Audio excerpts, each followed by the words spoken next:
Hey, what's up? I I started watching this show on Netflix, Love Is Blind, where they do. Uh,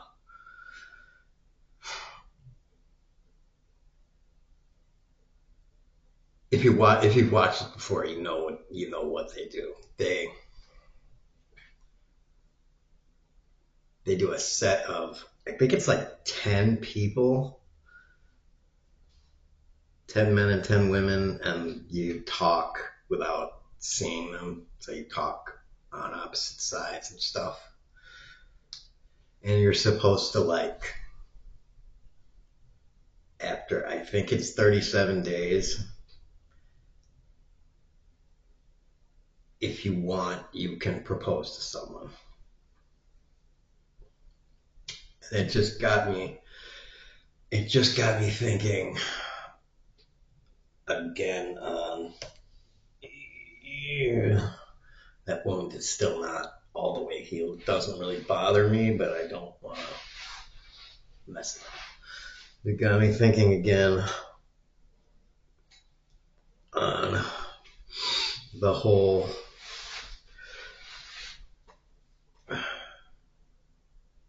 on monogamy, yes, but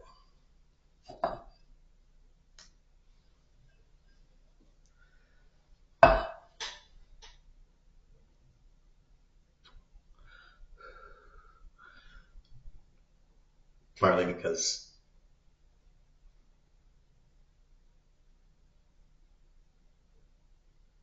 I haven't watched the entire thing. I've only watched part of one episode, but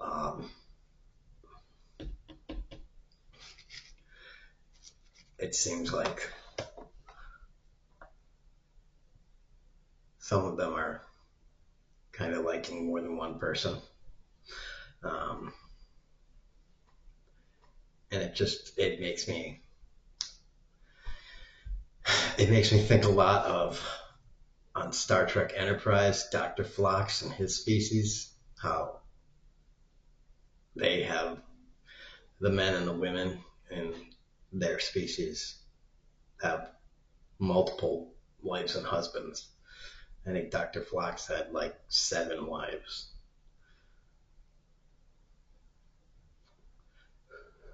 and had kids with every wife, and every wife of his had kids with her husbands. So it's just like it kind of makes me think if we had a totally open culture, if if humanity didn't have this kind of culture, and a big part of the culture is basically religion that bombards us from the moment we are born constantly.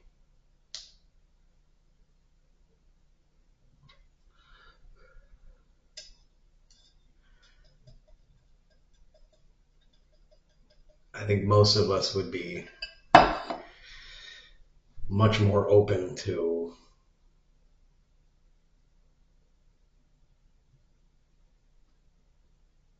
non-monogamous relationships. And also, best way to say it is there probably wouldn't be any wars on the planet. It would probably solve a lot of the problems on our planet. I mean, if everybody had like 5 wives and husbands on a planet that is totally interconnected by trade, with even this modern level of technology, I don't think we would have poverty anymore. We wouldn't have war. We wouldn't have anything. If everybody had a non-monogamous relationship and every man had 5 wives and every woman had 5 husbands or more, I mean,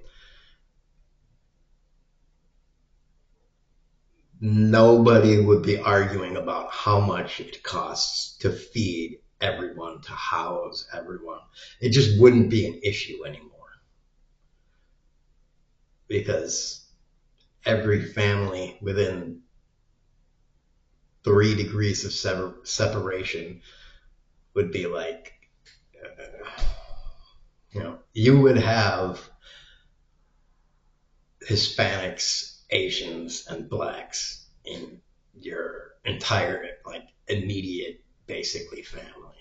So you wouldn't even care about, like, you would have family on every continent, pretty much, in this day and age, or in one generation forward. So it just wouldn't make sense to have war and poverty and disease and bad health care.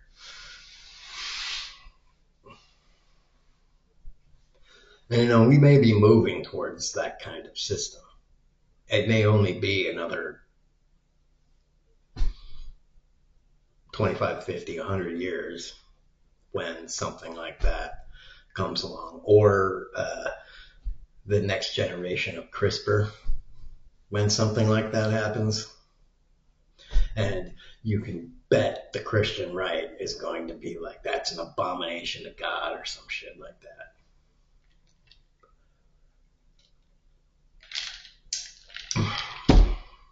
And my get in the pod technology, that's going to make it possible for women to have children past the age of 100. Yeah. You can also bet that the Christian right is going to have a lot to say about shit like that. But any woman that knows how to vote for her own interests is going to very much like that technology that is able to preserve and expand her reproductive capabilities beyond the 16 to 40, age range, because that's pretty much where it is, unless you have the money to, extract and store your eggs. That's pretty much where the age range lies right now. Until I'm gonna say this again because my patent pending stuff. My get in the pod technology. That's what I'm calling it. I'm gonna keep saying it so that it spreads. It's get in the pod. All one word. Getinthepod.com. Actually, getinthepod.org.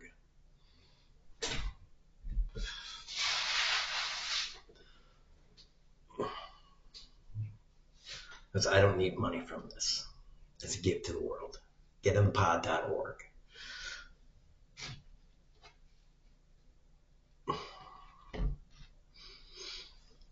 I'm like the guy that created polio. It's a gift to the world. Getinthepod.org.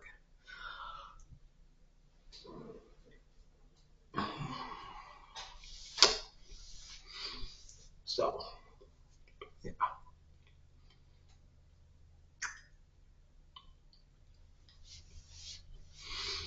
I'm just wondering what people think about all that. It's just out there.